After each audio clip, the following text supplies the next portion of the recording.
Video में आगे बढ़ने से पहले दिसंबर 2024 से टर्म एग्जाम के लिए असाइनमेंट सबमिशन करने का लास्ट डेट खत्म होने में बस कुछ ही दिन का टाइम रह गया है। ऐसे में अगर आपको सॉल्व असाइनमेंट का पीडीएफ चाहिए या फिर ऑनलाइन असाइनमेंट सबमिशन करने के लिए हैंड रिटन असाइनमेंट का सॉफ्ट कॉपी चाहिए तो आप लोग सिंपली एच हेल्पलाइन टीम के व्हाट्सएप नंबर 8100323239 पे कॉन्टैक्ट करके अपना ऑर्डर प्लेस कर सकते हैं।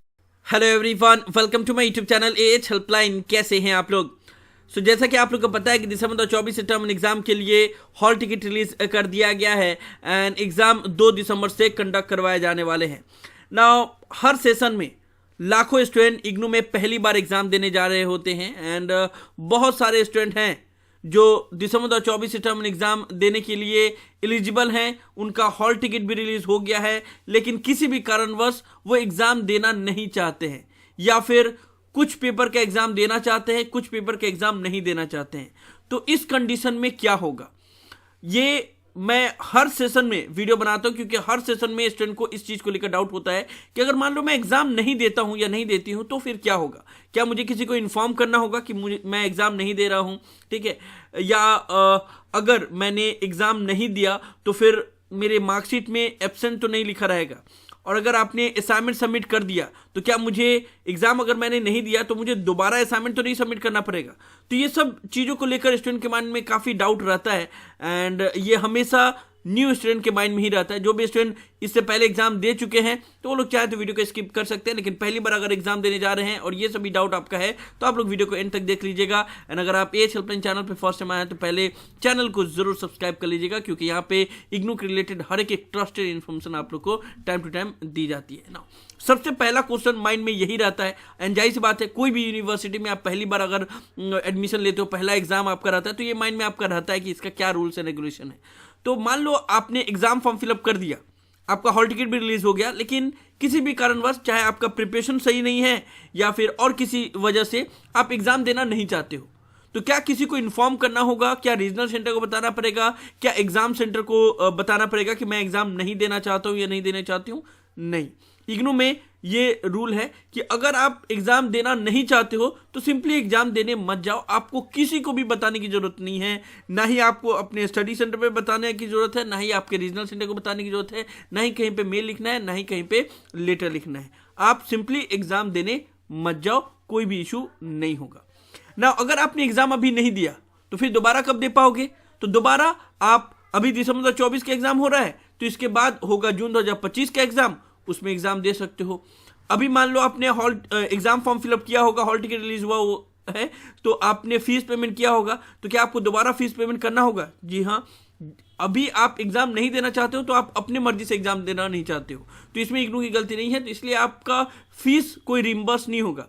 आपको जब दोबारा एग्जाम दोगे तो दोबारा आपको फीस देना पड़ेगा, ठीक है ना। दूसरा स्टूडेंट के माइंड में ये डाउट रहता है कि चलो मैं एग्जाम नहीं देना चाहता हूं लेकिन मैंने तो असाइनमेंट सबमिट कर दिया, तो क्या मुझे दोबारा असाइनमेंट भी सबमिट करना होगा अगर मैं एग्जाम नहीं देता हूं तो? जी नहीं, आपने एक बार असाइनमेंट सबमिट कर दिया और असाइनमेंट के मार्क्स अपडेट हो गए तो फिर आपको दोबारा असाइनमेंट बनाने की जरूरत नहीं है। दोनों अलग अलग चीज़ है। आपको असाइनमेंट में भी पास होना होता है, थ्योरी में भी पास होना होता है। आपने असाइनमेंट सबमिट कर दिया, एग्जाम नहीं दिया तब भी कोई इशू नहीं है, एंड अगर आपने एग्जाम दिया असाइनमेंट सबमिट नहीं किया तब भी कोई इशू नहीं है। दोनों का अलग अलग रिजल्ट डिक्लेयर होगा। बस इतना समझ लीजिए कि आपका कोई भी पेपर कंप्लीट होने के लिए आपका असाइनमेंट एंड थ्योरी दोनों में पास होना जरूरी है, ठीक है। तो अगर आप एग्जाम नहीं देना चाहते हो तो आप असाइनमेंट सबमिट कर सकते हो, आपका असाइनमेंट रिजेक्ट नहीं होगा और आपको दोबारा असाइनमेंट बनाने की जरूरत नहीं होगी अगर आप एग्जाम नहीं देते हो तो। सिंपल सी बात यह है कि दोनों अलग अलग चीजें, असाइनमेंट और एग्जाम, इन दोनों के ऊपर आपके एग्जाम देने या नहीं देने से कोई फर्क नहीं पड़ता है, ठीक है। तो ये भी चीज़ आपका क्लियर हुआ कि अगर आप एग्जाम नहीं देते हो तो आपको दोबारा असाइनमेंट बनाने की जरूरत नहीं है, या फिर आपने सिर्फ एग्जाम दिया और असाइनमेंट सबमिट नहीं किया, यानी कि बिना असाइनमेंट सबमिट किया अगर आप एग्जाम देना चाहते हो तब भी आप दे सकते हो। अभी आपका एग्जाम का रिजल्ट डिक्लेयर हो जाएगा, असाइनमेंट का पेंडिंग रहेगा तो आपका ग्रेड कार्ड बस नॉट कंप्लीटेड रहेगा। नेक्स्ट सेशन में जब असाइनमेंट फिर से सबमिशन स्टार्ट होंगे तो उस वक्त आप असाइनमेंट सबमिट कर दोगे तो फिर आपका ग्रेड कार्ड कंप्लीटेड शो होने लगेगा जब उसका मार्क्स आ जाएगा। तो समझ में आया बात आप लोग को?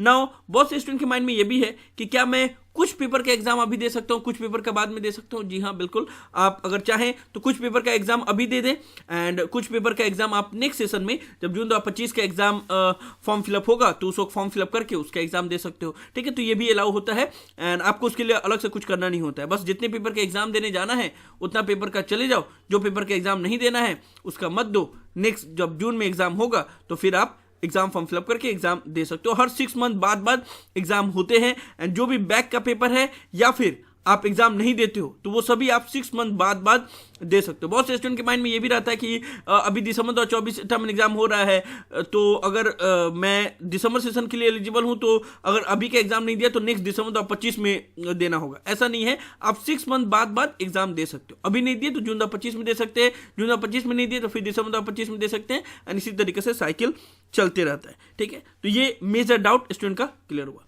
नाउ लास्ट डाउट जो स्टूडेंट के माइंड में ये रहता है कि मान लो मैंने एग्जाम नहीं दिया या असाइनमेंट सबमिट नहीं किया तो ऑफ कोर्स मेरा डिग्री डिले तो होगा।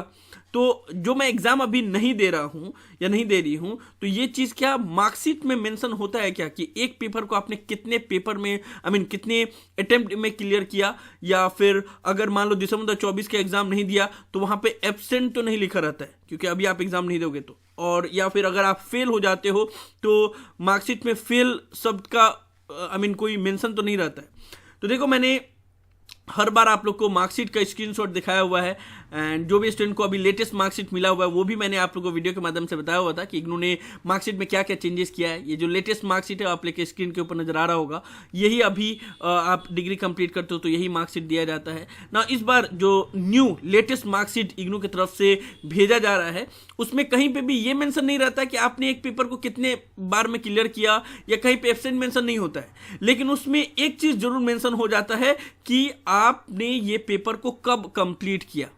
तो अगर कोई चाहे पता करना तो वो पता कर सकता है, क्योंकि अब आपका ईयर ऑफ एडमिशन भी लिखा हुआ रहता है कि कब आपने एडमिशन लिया, एक पेपर को कब आपने कंप्लीट किया, ठीक है, वो भी लिखा हुआ रहता है, वो कौन से ईयर का पेपर है वो भी लिखा हुआ रहता है। तो अगर उसको ध्यान से देखा जाए, कैलकुलेट किया जाए, तब पता किया जा सकता है कि आपने एडमिशन लिया था जून 2022 में, तो उस हिसाब से आपको जून 2023 में क्लियर हो जाना चाहिए था, लेकिन आपने वो पेपर क्लियर किया है दिसंबर 2024 में, तो जाहिर सी बात है 2-3 अटेम्प्ट के बाद आपने एग्जाम दिया। तो इस तरीके से अगर कैलकुलेट होगा तो किया जा सकता है, लेकिन स्पेसिफिकली एब्सेंट बोलकर या कितने बार अटेम्प्ट किया वो स्पेसिफिकली मार्कशीट में मेंशन नहीं होता है। बस आपने कंप्लीट कर लिया तो वो कंप्लीटली लिखा रहेगा, लेकिन ये भी लिखा रहेगा कि आपने कौन से सेशन में कंप्लीट किया, दिसंबर 2023 में, दिसंबर 2024 में, जून 2025 में या दिसंबर 2025 में, वो यहाँ पे मेंशन रहेगा। एंड उससे अगर कोई टीचर पता करना चाहे या कोई भी पता करना चाहे तो कर सकता है, लेकिन उसके लिए उसको बाकायदा सब चीज़ देखना पड़ेगा, मिलाना पड़ेगा कि कब एडमिशन लिया, कौन से ईयर का पेपर है वगैरह वगैरह, ठीक है। लेकिन स्पेसिफिकली एकदम डायरेक्टली ऐसा कुछ नहीं लिखा हुआ रहता है।